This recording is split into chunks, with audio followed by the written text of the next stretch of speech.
Welcome back to another edition of The Burnout with yours truly, Tony. We're going to dive into a few articles I got in front of me today, and we ain't going to waste a lot of time with this. We're going to go right into it. And I know this is our new name, but we still do the same thing, but we're just going to do it a little bit more intensified, because we're going to go into some details about a lot of things that we normally don't touch. But first of all, let's talk about this government shutdown. A lot of people got the government shutdown a little confused, and a lot of people don't even understand how, why, and who's responsible. Well, I got all those answers for you today. And anything I say, once again, you're more than happy to Google this, because it's right in front of you. It's no surprise. First of all, let me give you a little history on shutdowns. This actually started back in, if you recall, in 1990. The Republicans shut the government down twice. And the reason they tried to shut it down twice is because they tried to end Medicaid. Now, that's fact. Like I said, you can Google this, government shutdown in 1990. Reason why, and it'll tell you why they tried to shut it down. It was the Republicans who tried to shut it down because they wanted to cut Medicaid out. Now that was twice under those circumstances. In 2013, Republicans shut the government down for 14 days. 2018, when Trump was president, the Republican held the House and the Senate. The government was shut down for 35 days. Now, I know a lot of people said, well, it's the Democrats. But no, it wasn't. Democrats they wasn't the majority in the House, and they wasn't the majority in the Senate. So the Republicans were the majority of both of them, and you had a Republican president, and it was still shut down for 35 days. Come on, that's fact. Go back and look it up if you like. That's how it was. Democrats had absolutely nothing to do with that. When the shutdown began in Trump, under Trump's term, was in 2018 and led into 2019. The thing about a shutdown is what a lot of people don't know is a lot of people think it doesn't affect you because you don't work for the government, but that's not necessarily true. The reason I don't care if it's Republican, I don't care if it's Democrat, it makes no difference to me. But the common denominator in all these are the Republicans are the ones who were responsible for each one of these shutdowns from 1990, 2013, 2018, into 2019. And right now, they don't even have a House Speaker because they are trying to nominate people who's planning on doing Trump's deeds. Jim Jordan, all he was going to do is to follow Trump's blueprint. That's why his own colleagues would not vote him for the House Speaker. That's sad when your own party knows who you are and refuses to vote for you because of your, they understand what you're going to do and who you're going to listen to. Now, like I say, all this is fact. He tried 3 times. The first time he was 20 votes short. The second time he was 22 votes short. Third time, I think he was 25 votes short. See, that's a pattern. More Republicans were jumping off the bandwagon because they knew what he was going to do and who he was going to listen to. I'm not making this up, people. This is how it was. And that's a doggone shame. The thing about a shutdown is that the House Representatives, Senate, all those people up there, their money never stops. They still get paid. So that's why they have no problem doing a shutdown. They have no issues doing one. They would do one in a heartbeat because they're not affected by it. You are affected by it. The people at the airport are affected by it. The military, 1.3 million active duty service members would be affected by this. And the other thing why everybody say, well, it doesn't affect me, it affects small loans, federal loans, because they're government funded, so they would not have the funds, so they won't even take applications. Hey, once again, like I say, all this is, you can Google it anytime you want to. But everything I'm saying is fact. And this is different. I hear a lot of people say There's no difference between Democrat and Republican. It's a big difference between Democrat and Republican. If you recall, Democrats tried to pass Emmett Till anti-lynching bill. But guess who tried to block it? Republicans. They tried to pass the George Floyd bill. Guess who was trying to block it? Republicans. They were trying, and if we recall, so nobody wants to talk about this, but hey, on the burnout, this is what we do. We gonna come with it. This is anything that helps not only blacks, any white, any person, black, white, purple, green, pink, it don't make no difference. That helps the average person. The Republicans have stood in front of it. Now, I know a lot of people are going to say, well, no, the Democrats ain't no good in this and blah, blah, blah. Okay, I'll give you that argument. But I'm only going by who is trying to help the average person. That's what I'm going by. Trump gave a tax break to the 2%, a permanent tax break. But to the average person, it was temporary. You don't even see it now. It's expired. He does not care about black or white. He cares about rich. That's it. He cares about the millionaires who donate to him. He cares about that 1% to 2%. He don't give a rat's behind about the average person. He don't care about, and I heard them, they call him a racist, they call him this thing. The only color Trump cares about is called green, is money. He don't care about nothing or nobody else. He'll turn on a white person just as quick as he turn on a black one. So I'm not gonna say that he's against black people. He's against anybody who doesn't make 6-7 figures a year. That's just how it is. And anybody, although the rich people will love him because what? They get a tax break. Of course they'll love him. But what about the average person that doesn't make $60,000, $70,000, $80,000, $90,000 a year? That makes under $50,000 a year. He's proven he don't care about them. He tried to cut everything out. You know what, the thing that poses me about anybody, Trump, I don't care who it is. Why would you vote for somebody who blatantly telling you your best interest is not what they have in store for you? Why would you vote against your own interests? You vote with those who are trying to do for you. I'm the type of person, I don't care if you're a Democrat or a Republican, that's just a name to me. What are you doing to help me? What are you doing to help those people who can't help themselves? What are you doing to help those elderly people who's living paycheck to paycheck? What are you doing to help those elderly people who on fixed income? What are you doing to help these elderly people who barely have enough to keep their lights on? What kind of government assistance are you giving them? They don't give a rat's behind about none of that. But you voting for these people, that goes against everything you need. That's just stupid to me. Makes no freaking sense. Don't vote for people who goes against what you need. Vote for those who got your best interest in mind. I don't care which party it is. I've heard them say both parties crooked. That's probably true. You know, the only thing is that Chuck Schumer, which is a Democrat, a high-ranking Democrat, actually, he's come out and tried to legislate bills to help the average person. I'm just curious why the Republicans have so many issues with that.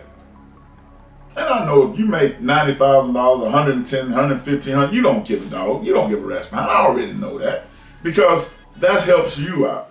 But see, this is why this society is so selfish. You're only concerned about what helps you. What about what helps all the other people who don't make $90,000 to $100,000 a year? What about them? Who's looking out for them? The Republican doggone show ain't. They making it abundantly clear they don't care. And next month, they passed at the last hour temporary. It was a temporary to stop the shutdown. It was a shutdown is temporary. In November, 45 days from the time they came up with this to then, if they don't have an agreement in place, it's going to shut down again. And come on, this is around Thanksgiving, Christmas. This is the worst time for that. But once again, they're still getting paid. They don't care. So of course they don't give a dog. So why keep putting these people in office who are not doing the job that they was assigned to do. They are supposed to work for their constituents. Well, who they're working for is their big donors. The one who is donating all this money to them.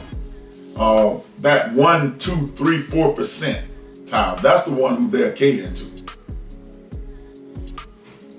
You know, I was told a long time ago, politicians are all the same. You never hear from them until it's time for them to be reelected.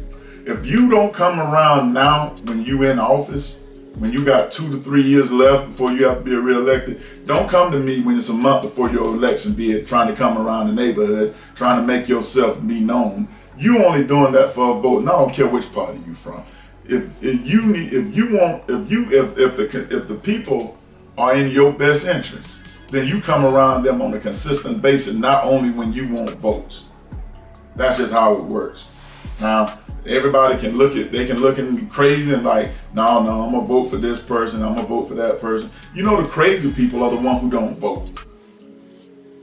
Because if you don't vote, you don't have a voice. I'm not interested in, if you tell me you didn't vote, we ain't really got a whole lot to talk about how things operate. Because you don't have a say. You've demonstrated you don't care. So if you done demonstrated you don't care, then just take whatever comes your way. But I talk to older people, elderly people, my mom, my granddad, and all of them. And they told me the struggles they went through to vote. My mom is 82 years old.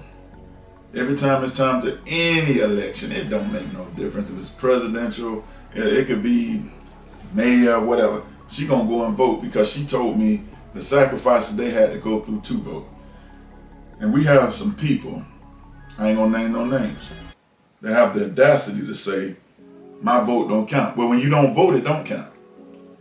Yeah, you're 100% right. When you don't vote, it does not count. And if you don't vote, your opinion does not count. And I don't want to hear you say, well, they were going to do what they were going to do anyway. Do your part. You can't worry about everybody else. Do what you were supposed to do. Quit worrying about what everybody else do.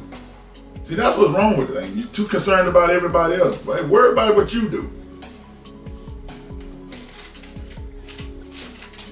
Now, like I said on this shutdown, that's fact. The Republicans have shut it down since 1990 for one thing and another thing, and another thing, and another thing, because they don't want to give to the average person what the average person can survive off of. Or they don't want to give assistance to the average person, but you have no problem giving it to that millionaire, billionaire donor. You'll donate to them. You'll go out your way to get them a tax cut. Then you'll try to pick up our tax, raise our taxes to make up for what you did for them. The Democrats have been trying to say everybody should pay their fair share. The Republicans are the one who keep stopping it and not saying no. See, you telling who you are right then.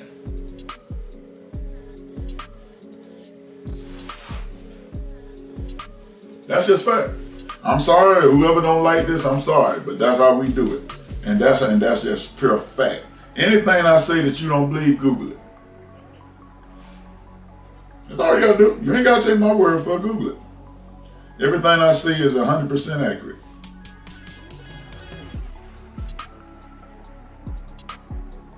So, if you need food stamps, if you need government assistance, if you need housing assistance, why would you vote for a party who's trying to take those benefits away from you? Y'all should be running to the polls, breaking your doggone neck to get change that you want. And then everybody thinks, let me kill this misconception right now. Everybody think the president have all the power. No, he don't. No matter what he do, it still goes through the House of Representatives and the Senate. So if you get, for instance, Biden is the president. Let's just say he try to pass legislation to help people that's doing, let's just say, gonna give you some kind of raise, a housing voucher or something. The Senate and the House of Representatives still got to vote on it. Well, guess who's in the majority in the House of Representatives? Republicans. Guess who's gonna block it? They're gonna block it. Democrats over the Senate, I bet you that passes. But I bet you in the House of Representatives it won't. Now, I ain't the smartest person in the world. Republicans on the House of Representatives does not pass. The Senate is run by the Democrats, passes. What is there to talk about at this point? I thought that's pretty much self-explanatory. Vote for those who have your best interest in that. But vote. You exercise your right to vote. Do not give me that garbage excuse that my vote don't count. And I'll tell you this, when you don't vote, you're 100% right. Don't wake up tomorrow and then say, well, what happened here? You didn't vote. Well, how can change come when that's the only way change comes is through sacrifice? There's a difference between a moment and a movement. As I like what Denzel say, he said, you can run in place and not go nowhere. That's movement. But a moment requires sacrifice. That's my boy Joe Madison said that. He said that's the difference between a moment and a movement. Moment requires sacrifice. And a lot of people talk about it, but they're not doing anything to help the situation. And I was always taught, if you're not part of the solution, you're a part of the problem. Joe Madison always had another one. What are you going to do about it? This is what we do about it. We're going to promote. We're going to do voter registration. This is what we can do. And the elderly people who don't have a ride, if I'm here, if our group is here, 334-722-0813, call us. We'll give you a ride to the polls. That's not a big deal. But we have to, and Joe Madison is my inspiration. We have to start now. You can't start later and then think this change is going to happen then. It's not going to happen that way. But we're going to jump off that, and we're going to go to another topic that people feel uncomfortable about, and that's racism. Quit telling me racism don't exist. Bull crap. Racism is alive and well, and it is proven every day by some of these white people. And I know some of y'all squirming in the chair, well, I'm not a racist. I ain't saying you are. Every white person is not racist. We always say that. I got some of my best friends are white. I don't look at it that way. If they are, they've been hiding it from me. But all white people are not racist. But you still got that 2 to 3% that are. This is a story coming out of Texas. Matter of fact, it's Houston, Texas. Texas white man caught on video hurling racial slurs at a black woman after road rage incident. You know what's sad about this? When you're being recorded and you still do this, you feel entitled. Well, who made you entitled? Everybody said, go back and look at the numbers of racially motivated attacks before Trump went in office, then look at them after, when he was in office and afterwards. You will see a significant jump because they felt this is what nobody wants to say. And we're going to say, let me let this down so y'all can really hear me. This is what nobody wants to talk about. But I told you we're going to talk about it on the burnout because, hey, we all burn out on this. They love Trump because Trump gave them somebody in office who thinks and acts like them. Them 2 to 3% that loves racism. But now they have come out and showed you who they are. Even in the insurrectionists, they came out and basically said that I was following his lead. Look, you're a grown man. You make your own decisions. No grown man can lead you somewhere you don't want to go unless you want to be there. You wanted to be there. You wanted to do that. He was just an excuse y'all used. Don't blame him for this. He didn't make y'all do anything. Y'all did this on your own. Every one of y'all deserve what y'all got. Period. But it says a Texas woman is speaking out after she says she was verbally assaulted by a white security guard in a convenience store after an alleged road rage incident. According to KHOU 11 in Houston, last week, Denisha Lewis was driving along Airport Boulevard near the Southwest Freeway in Stanford when she honked her horn at a man on a motorcycle who wasn't moving as the light turned green. Hey, we all done seen somebody be on that plan on the cell phone. You're not paying attention to detail, not paying attention to what's going on around you. Somebody blow your horn to get your attention. Hey, the light green. Some people take that personally. Denisha Lewis eventually drove around the man, only for him to accelerate and punch her rear view mirror. Just an ignorant person. He accelerated, his gas comes from the right lane and punches my rear mirror, the side mirror, Lewis told the publication. Lewis says she then saw the man pull into a 7-Eleven convenience store, and that's when she walked in and asked the man about her broken mirror. I walked in and I said, "Excuse me, sir, did you just punch my mirror?" Well, number one, that was a dumb question, because you know he punched the mirror because you say he did it. So I don't know why you asked him, did he? You go in there and tell him, you need to pay for my mirror. We know you punched it. That's evident. He said, "F you. You're N-word B," said Lewis. The black woman began recording the incident on Snapchat, but wasn't able to record the full exchange. In the short video that has since gone viral, you can hear the man call the woman the N-word. Trash. And when Lewis shockingly questioned the man's slur, he continued his verbal assault. "Yes, she is a stupid N," the man said on the video. When Denisha Lewis left the convenience store, she says the man followed her, continuing to berate her with racial slurs. You know who this man is. We got a picture of him. It went viral. Whoever he worked for should be fired immediately. This is what he thinks he's entitled to say. When I walked off, he then followed me. "Come here, you N-word, NB. Come here, you NB," and spit on me. See, at this point, ma'am, you should have called the police before you went into this altercation. When you know he broke your mirror, you should have been on the phone with the police right then. When you pulled in 7-Eleven, you should have told them where he at, got his license plate off his motorcycle, and gave it to him. Denisha Lewis also says she has filed a police report with the Stafford Police Department in hopes they will stop him from harassing others. No, I don't give a dog about you harassing others. I want you to pay for that mirror, and I want whoever hired you should be fired immediately. Should be no questions about this. He needs help, said Lewis. No, he don't need help. This is how he is. He showed you who he is. He showed you how he is.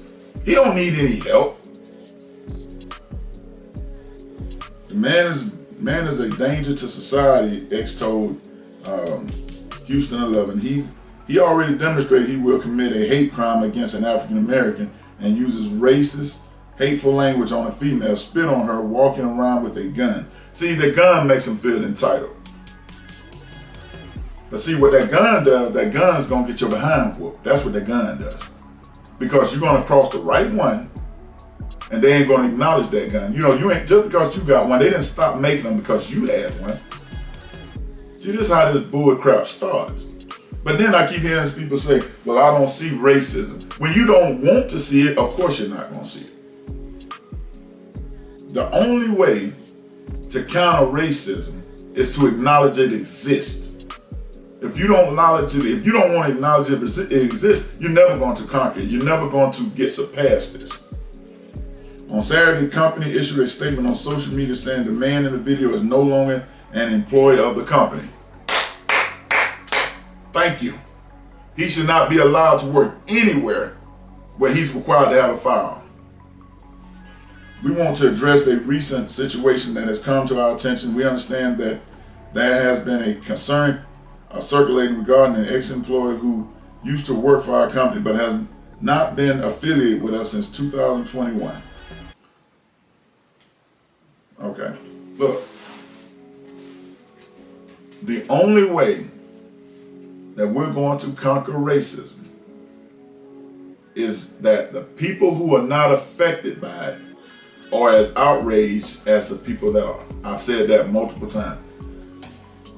And the white people, and I got some good white people I work with. There's good black people I work with also. They will not tolerate this racism.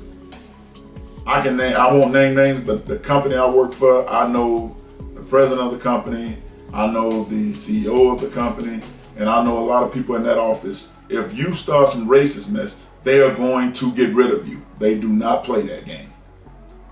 They do not play it. I'm sorry, they do not do it. And I know some people that work in the office where I go and get paperwork from. They do not tolerate that. So it's not all white people. Don't come telling me every white person is racist. Don't give me that foolishness. No, they're not. You got some black people that are just as racist toward white people as white people racist to black. And I don't like them either. I'm gonna be honest with you. I don't like racism at all. Under any circumstance, what it is. This guy should never work. If he was working a security guard, he should never work anywhere. You know what the most mind-boggling part of this whole thing is? When she was recording, he kept talking. Kept spitting out racist slurs. He didn't care. You know who the governor is in Texas? Abbott. You know what Abbott does? He protects people like this. He doesn't condone racism. He's part of it. All you gotta do is look at how he treats immigrants. Look at how he treats the difference between a white person coming up for bail and a black person coming up for bail. Even when he noticed a white man killed, I think a military guy killed somebody, he said, I'm going to release him anyway.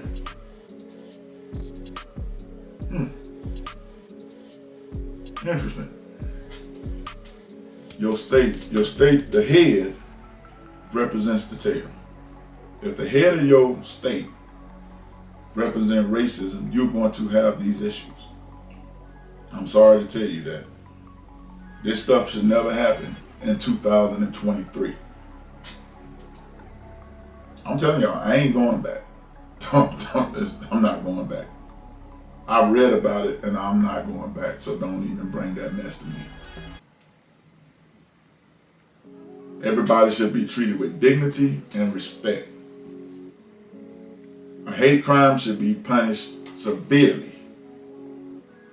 And you can keep your pathetic apology because you said what was in your heart. So I don't care about I'm sorry. No, you're not sorry. You know what you're sorry you got caught. That's the only thing you're sorry for. You're not sorry for anything else. So just say that. Nobody cares about it. But you know what? If people could just treat everybody like they prefer to be treated, instead of treating people like you're above them and they're beneath you, everybody could get along a little bit better. But let's just be honest, that's a pipe dream. That's not gonna happen. Because you're always gonna have that 1%, 2%, 3%, 4%, 5% that's going to think that they are above you and try to marginalize you, minimize you, and discriminate against you. That's just how it is. And if you stand, when your silence speaks volume. You cannot be intimidated by anybody. You have to speak up. You can't be complacent. And then everybody says, well, I'm gonna wait for the next person to do it. Then the next person, I'm gonna wait for the next person to do it. Won't you be the next person? That's just how it works. But hey, this 30 minutes flies by. But hey, like I told you, we gonna bring it. We bringing it our way now. We bringing it. We gonna get the subjects nobody wants to talk about. We want people to feel uncomfortable, like they just squeaky every time we get on here. They just squirming in their seat because they know we talking about them. And like I tell people, if this don't apply to you, you good. You just listening and agreeing. But if you hate what's being said, then this applies to you. Hey, once again, we'll be back next week, same time, same place, with the burnout. 2 fingers, peace.